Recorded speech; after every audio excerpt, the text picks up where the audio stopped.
दोस्तों यूपीएससी ने थोड़ी देर पहले ही अपनी वेबसाइट पे एक नोटिस अपलोड किया है जहां पर उन्होंने यूपीएससी ईपीएफओ एग्जाम के रिगार्डिंग डिटेल्स मेंशन किए हैं for the time table and instructions. और इस वीडियो में हम वो सारी डिटेल्स को कवर करेंगे, तो वीडियो आप सबके लिए बहुत इंपॉर्टेंट है। लेकिन आगे बढ़ने से पहले मैं आप लोगों को बताना चाहूंगा कि भाई अगर आप लोग यूपीएससी ईपीएफओ एग्जाम की तैयारी कर रहे हैं और स्पेशल कंपोनेंट्स की क्वालिटी प्रैक्टिस करना चाहते हैं तो हमने अपने एक 1900 मोस्ट इंपॉर्टेंट एमसीक्यू की बुक लॉन्च कर रखी है, जहां पर हम आप लोगों को accountancy, iron labour law, social security के मोस्ट इंपॉर्टेंट एमसीक्यूज कवर करवा रहे हैं। वो बुक की सॉफ्ट कॉपी आप परचेज कर सकते हैं हमारे store.edutech.in पे जाके। इसके अलावा हमारी टेस्ट सीरीज पे भी आपके लिए एक स्पेशल डिस्काउंट चल रहा है 87% का, जिसको आप अवेल कर सकते हैं by using the coupon code EPFO87। अब दोस्तों बात करते हैं स्पेशल नोटिस के बारे में। ये नोटिस है रिगार्डिंग दी पोस्ट ऑफ ईओओ, जिनकी 156 वैकेंसीज की रिक्रूटमेंट नोटिफिकेशन आई थी 29 जुलाई 2023 को 25 को, और 74 वैकेंसीज की नोटिफिकेशन आई थी हमारी सेम डे पर for the post of APFC. अब दोस्तों ये जो नोटिस है this is regarding the time table and instructions to the candidate. सबसे पहले तो बोला गया कि भाई यहाँ पर आप लोगों को क्लियर इंस्ट्रक्शंस दी गई हैं और अगर आप लोगों ने इन इंस्ट्रक्शंस को वायलेट किया तो आपके लिए जो है एक्शन लिया जाएगा। तो आप लोगों को इन इंस्ट्रक्शंस का बहुत ध्यान रखना है। और ये भी बोला गया कि भाई आप लोगों को इस इंस्ट्रक्शन वाले पेज को प्रिंट करवा के अपने साथ लेकर आना to the exam centre for reference purpose. ठीक है। अब सबसे पहले आप लोगों को टाइम टेबल बताया गया कि भाई आपकी जो एग्जाम डेट है वो कौन सी है, 30 नवंबर 2025। ये आप में से सभी बच्चे पहले से जानते हैं। और संडे को आपका एग्जाम होगा जो कमिंग संडे है, और मॉर्निंग में 9:30 से लेकर 11:30 बजे तक का आपका एग्जाम है। तो 2 घंटे का आपका पेपर है, 120 मिनट का आपका पेपर है, और टाइमिंग भी हमें पहले से पता थी। और इस टेस्ट का नाम है जनरल एबिलिटी टेस्ट और कोड है 01। फिर दोस्तों आप लोगों को बोला गया कि भाई आप लोगों को जो रिपोर्ट करना है वो एग्जाम टाइम से 90 मिनट पहले करना है। मतलब अगर एग्जाम टाइम 9:30 बजे है तो आप लोगों को 8 बजे अपने सेंटर पे रिपोर्ट करना है। ये बहुत इंपॉर्टेंट है उन बच्चों के लिए जो कि दूर से सेंटर पे पहुंचने वाले हैं। आप लोगों को पहले से ही अपना जो कन्वीनियंस है वो ध्यान रखना पड़ेगा। और अगर आप बहुत दूर है सेंटर से तो आप लोगों को एक दिन पहले जाके किसी होटल वगैरह में स्टे कर लेना चाहिए। ठीक है। दोस्तों इसके बाद ये भी बताया गया कि भाई जो एंट्री है टू द टेस्ट वेन्यू वो 30 मिनट पहले क्लोज हो जाएगी। मतलब आप लोगों का जो लास्ट एंट्री होगा एग्जाम सेंटर पे वो 9 बजे होगा, उसके बाद कोई एंट्री नहीं होगी। और आप लोगों को बोला गया कि भाई आप अपना ई एडमिट कार्ड को प्रिंट करवा के एग्जाम हॉल पे लेके आएंगे, और जो ई एडमिट कार्ड प्रोड्यूस नहीं करेगा उसको टेस्ट जो है देने का मौका नहीं मिलेगा। तो ये बेसिकली आप लोगों को जो टाइम टेबल है उसके रिगार्डिंग बताया गया है। और आपको बोला गया कि भाई आप लोगों को 9:30 से अगर 11:30 पेपर देना है तो आप लोगों को 8 बजे एग्जाम सेंटर पे रिपोर्ट करना पड़ेगा, और 9 बजे के बाद किसी भी बच्चे की एंट्री एग्जाम जो है सेंटर के अंदर नहीं होगी। फिर दोस्तों आपको स्कीम ऑफ टेस्ट को यहाँ पर रिपीट करके बताया गया है कि भाई 2 घंटे का पेपर है, हर क्वेश्चन इक्वल मार्क्स कैरी करेंगे, और सारे क्वेश्चन ऑब्जेक्टिव क्वेश्चन होंगे, और जो पेपर है वो इंग्लिश मीडियम में भी होगा और हिंदी माध्यम में भी होगा। और अगर आप किसी क्वेश्चन का आंसर गलत लगाते हैं तो आपकी 1/3 नेगेटिव मार्किंग है, जो कि स्टैंडर्ड यूपीएससी की नेगेटिव मार्किंग होती है, और टोटल पेपर आप लोगों का 300 मार्क्स का है। फिर आप लोगों का सिलेबस द्वारा मेंशन किया गया है English, Indian culture, heritage and freedom movement, developmental issues and trends in Indian economy, governance and constitution of India, science, knowledge of computer application, math, stat, mental ability, iron labour law, social security. Nothing new, हम पहले से इसके बारे में अच्छे से जानते हैं। दोस्तों आपको बताया गया कि भाई रिक्रूटमेंट टेस्ट और इंटरव्यू की वेटेज 75-25 है। बिल्कुल कि भाई 300 मार्क्स का आपका रिक्रूटमेंट टेस्ट है, 75% वेटेज, और 100 मार्क्स का आपका इंटरव्यू है, 25% वेटेज, और टोटल जो मार्क्स हैं पूरे स्कीम ऑफ एग्जामिनेशन के वो 400 है। फिर दोस्तों इंपॉर्टेंट नोट्स आते हैं। वो इंपॉर्टेंट नोट्स क्या हैं कि भाई आप लोग को जिस सेंटर का जो है मेंशन आप लोगों के एडमिट कार्ड पे दिया गया है या फिर किया गया है, उसी सेंटर में जाके आप पेपर दे सकते हैं। आपको किसी और सेंटर में अपीयर नहीं होना है। दूसरी बात कि भाई जो आपकी शॉर्टलिस्टिंग होगी वो उन डॉक्यूमेंट्स के बेसिस पे हो रही है जो आप लोगों ने फॉर्म फिल करते टाइम सबमिट किए थे। अगर मान लो बाद में यूपीएससी कोई और डॉक्यूमेंट आपसे चाहेगा तो मांग सकता है। अगर कोई डॉक्यूमेंट आपने अभी तक नहीं दिया वो भी आपसे मांग सकता है। तो आप लोगों को बाद में भी जो है कम्युनिकेशन के थ्रू ओपन रहना है। इसके बाद ये भी बोला गया है कि भाई आप लोग अपनी क्वालिफिकेशन जो आपने मेंशन करी है उस रिस्क के बेसिस पे एग्जाम दे रहे हैं, तो रिस्क आप कैरी करेंगे, आपको बाद में डॉक्यूमेंट प्रोड्यूस करने होंगे। अब दोस्तों यहां पर बोला गया कि जो आपके ई एडमिट कार्ड है वो एग्जाम से 5 दिन पहले आ जाएंगे, बट दोस्तों अभी भी आप जो है पोर्टल पे जाके अपना लॉगिन आईडी पासवर्ड जो है सबमिट करके अपना एडमिट कार्ड डाउनलोड कर सकते हैं। आज ही आप लोगों को एडमिट कार्ड डाउनलोड करने के लिए परमिशन मिल गई है, आपको ऑप्शन दे दिया गया एडमिट कार्ड डाउनलोड करने का। ठीक है। फिर दोस्तों ये बोला गया है कि जैसे ही आप एडमिट कार्ड डाउनलोड करते हैं आप उसको अच्छे से वेरीफाई कर लीजिए, आप सारे डिटेल्स अच्छे से चेक कर लीजिए। अगर कोई भी डिटेल आप लोगों को सही नहीं लगता है, कोई डिस्क्रिपेंसी लगती है, तो आप without any loss of time UPSC के नोटिस में उसको लेकर आइए। आप मेल के थ्रू, आप कॉल के थ्रू यूपीएससी को अपनी इंफॉर्मेशन फर्निश करिए। और यहां पर बोला गया कि भाई किस तरीके से आपको जो है उनको अपने नोटिस एडमिट कार्ड के डिस्क्रिपेंसी के बारे में बताना है। Special attention may be paid to the subject of the test. Effort will be made to upload the revised e admit card at the earliest in case of discrepancy. He she must read carefully the important instructions mentioned therein. He she must bring hard copy of his or her admit card to the test hall to secure admission. The candidates who do not have clear photograph on the e-admit card will have to bring 2 passport size photographs for appearing in the recruitment test.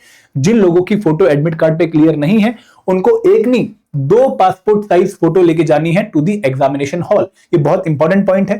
सारी instruction अपने admit card के ऊपर वाली भी अच्छे से पढ़नी है और एडमिट कार्ड को प्रिंट करवा के आपको एग्जाम सेंटर में लेके जाना है। 2 पासपोर्ट साइज फोटो भी लेके जानी है। इसके अलावा एक फोटो आइडेंटिटी कार्ड भी आपको लेके जाना है, फोटो प्रूफ भी लेके जाना है। आधार कार्ड, ड्राइविंग लाइसेंस या फिर पासपोर्ट या वोटर आईडी, इनमें से कोई भी आप आईडी प्रूफ लेके जा सकते हैं। एंड अगर आप लोगों ने एडमिट कार्ड प्रोड्यूस नहीं किया तो आप लोगों को टेस्ट देने का मौका नहीं मिलेगा, आपको सेंटर में घुसने नहीं दिया जाएगा। ठीक है, अपनी ई एडमिट कार्ड की सेफ कस्टडी के लिए आप खुद रिस्पॉन्सिबल हो। ठीक है, अगर आपका ई एडमिट कार्ड किसी और ने यूज किया तो अगेन उसके लिए आपको जो है जवाब देना पड़ेगा। The candidates are allowed to take with them e-admit card, pen, identity proof, copies of self photographs and any other item as specified in the instruction in the e-admit card। जो भी इंस्ट्रक्शन e-admit card में mention कर रखे हैं, सिर्फ वही item, सिर्फ वही चीज आप एग्जामिनेशन हॉल के अंदर लेके जा सकते हो, जिनमें उन्होंने क्या मेंशन कर दिया कि भाई एडमिट कार्ड की print copy, pen, identity proof जो कि उन्होंने मेंशन किया कि भाई कौन कौन सा आइडेंटिटी प्रूफ लेके आ सकते हैं, कॉपीज ऑफ सेल्फ फोटोग्राफ जो कि आपकी 2 इन नंबर होनी चाहिए, और अगर कोई आइटम वहां पर मेंशन है। The candidates must bring e admit card to the test hall, आप लोगों को बोला ही गया है। ठीक है, they are required to use the specific space available at the designated place in the answer copy for rough work, जो कि जनरली लास्ट में आपको 2-3 पेज रफ दिए होते हैं, वही आप लोग यूज करने हैं। And copy of the admit card और any other space sheet etcetera should not be used for rough work. ऐसा नहीं कि भाई आप अपने एडमिट कार्ड पे पूरी कैलकुलेशन कर रहे हैं मैथ वगैरह की, ये काम आपने नहीं करना है। Violation of any instruction shall entail cancellation of candidature for the candidate in addition to any other appropriate action that may be taken. मतलब एक तो आपको पेपर देने से जो है बैर कर दिया जाएगा, आपको पेपर देने नहीं दिया जाएगा, प्लस कोई और एक्शन भी यूपीएससी आपके लिए ले सकता है। फिर दोस्तों रिक्रूटमेंट टेस्ट के बारे में और भी यहाँ पे डिटेल दिए गए हैं कि जो सिटिंग प्लान है टेस्ट का वो आपको डिस्प्ले किया जाएगा at the venue of the test. जो भी आपका टेस्ट सेंटर है वहां पर आपको बताया गया जाएगा कि भाई कौन से रूम में कौन से सीट पे कौन सा रोल नंबर बैठेगा, पूरा डिटेल आपके पास होगा। The candidate is required to encode write the serial number of the OMR sheet and serial number and series of the test booklet issued to him or in the attendance list which will be produced before him or her bye the invigilator. जब आप paper दे रहे होते हैं ना, तो paper देते time आपके पास एक अटेंडेंस शीट आती है। अटेंडेंस शीट में आप लोगों को अपनी ओएमआर का और अपनी जो पेपर की जो बुकलेट है उसका नंबर वहां पे रखना होता है, अलॉन्ग विद साइन भी करने होते हैं। तो ये काम आप लोगों ने करना है। The candidate is request to reach the venue well in advance. Again ऊपर बता दिया कि भाई 90 मिनट पहले पहुंचिए, लगभग 1.5 घंटा पहले पहुंचिए। The candidate must attempt questions in accordance with the direction given on the test booklet, कि भाई जो भी आपकी टेस्ट बुकलेट पे इंस्ट्रक्शन फर्स्ट पेज पे इंग्लिश में और लास्ट पेज पे हिंदी में मेंशन होती है वो आपने ध्यान से पढ़ लेनी है। The OMR sheet will be supplied by the invigilator, वो आपको देगा। The candidate will not be provided any separate sheet for rough work। जो भी शीट आपकी टेस्ट बुक में मेंशन होगी वही रफ शीट आपने यूज करनी है। जनरली पेपर के एंड में आपको 3-4 स्पेस फॉर रफ वर्क करके मेंशन शीट होंगी, आपको उन्हीं बुकलेट के अंदर जो रफ पेजेस वाली शीट है उनको यूज करना है। The candidate must mark the answer himself herself with black ball point pen. तो यहाँ पे ब्लैक पेन यूज करना है आपने, ball point gel pen use नहीं करना है। ठीक है, और आपने ओएमआर शीट में जो आपको स्पेस दी गई हो ABCD, उसमें ब्लैक पेन से ही पूरा सर्कल करना है। ठीक है, आप the candidate shall neither copy from the paper of any other candidate, आपको पता है कि नकल नहीं मारनी है। ठीक है, no candidate shall go outside the test for any purpose. आप जो है एक बार रूम के बाहर घुस गए, रूम के अंदर घुस गए तो सिर्फ वॉशरूम के अलावा कहीं और नहीं जाएंगे।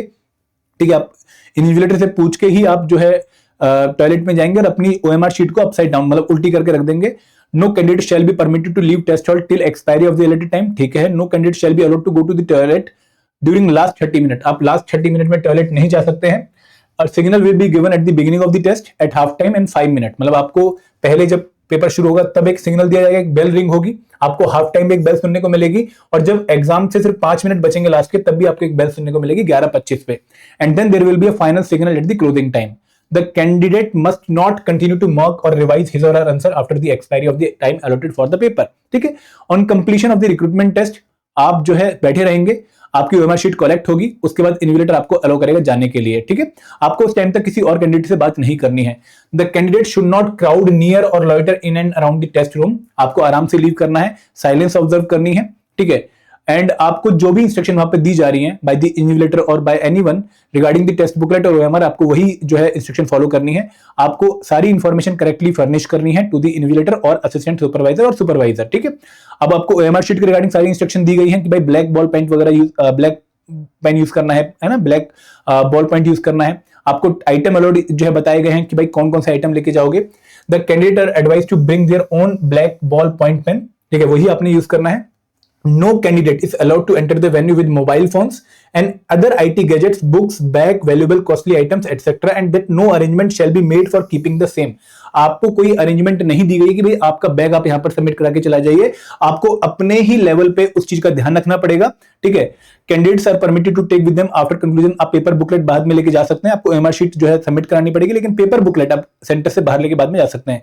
फिर आपको बहुत सारी जनरल इंस्ट्रक्शंस दी गई हैं, आपको इनको आराम से पढ़ लेना है, ठीक है दोस्तों। फिर आपको जो है पीडब्ल्यूबीडी के रिगार्डिंग यहाँ पर इंस्ट्रक्शन देखने को मिलेंगी कि भाई आपकी टोटल 156 वैकेंसीज थी, 9 वैकेंसीज पीडब्ल्यूबीडी के लिए है और 3 ईओ वैकेंसीज उनके लिए हैं, एपीएफसी की 9 और ईओ की लिए उनके लिए भी पूरी इंस्ट्रक्शन यहाँ पर क्लियरली मेंशन करी गई है। आराम से आपको इन इंस्ट्रक्शंस को पढ़ लेना है और दोस्तों इन इंस्ट्रक्शंस को अपने एग्जामिनेशन हॉल में फॉलो करना है। और दोस्तों यहाँ पे कुछ सर्टिफिकेट्स भी मेंशन किए गए हैं जो आप लोगों को लेके जाने हैं जब आप एग्जाम देने जा रहे हैं, इनको आप फिल करके आराम से एग्जामिनेशन हॉल में जाइएगा। तो ये पूरा यूपीएससी की तरफ से नोटिस आया है जो कि काफी अच्छी इंफॉर्मेशन हमें दे रहा है और जितनी भी हमारे माइंड में कंफ्यूजन थी कि भाई हमें ये करना है वो करना है, उनके बारे में भी क्लैरिटी दे रहा है। एंड दोस्तों एक और जो पॉइंट है वो है वॉच के रिगार्डिंग। जनरली यूपीएससी के एग्जामिनेशन हॉल में आपको एक वॉल क्लॉक देखने को मिलती है, तो आपको जो वॉच है वो कई बार अलाउड नहीं होती और यहाँ पर ऐसा पॉइंट है कि भाई आपको गैजेट्स वगैरह लेके नहीं जाने हैं, तो आप वॉच जो है अवॉइड करिएगा और आप इन्विजिलेटर से रिक्वेस्ट करिए भाई आप वॉल क्लॉक का अरेंजमेंट पक्का करिए, because this is again a facility provided by the UPSC, ठीक है।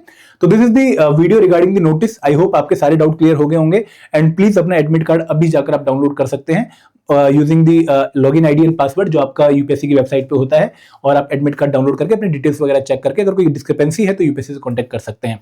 Thank you very much. जय हिंद, जय भारत।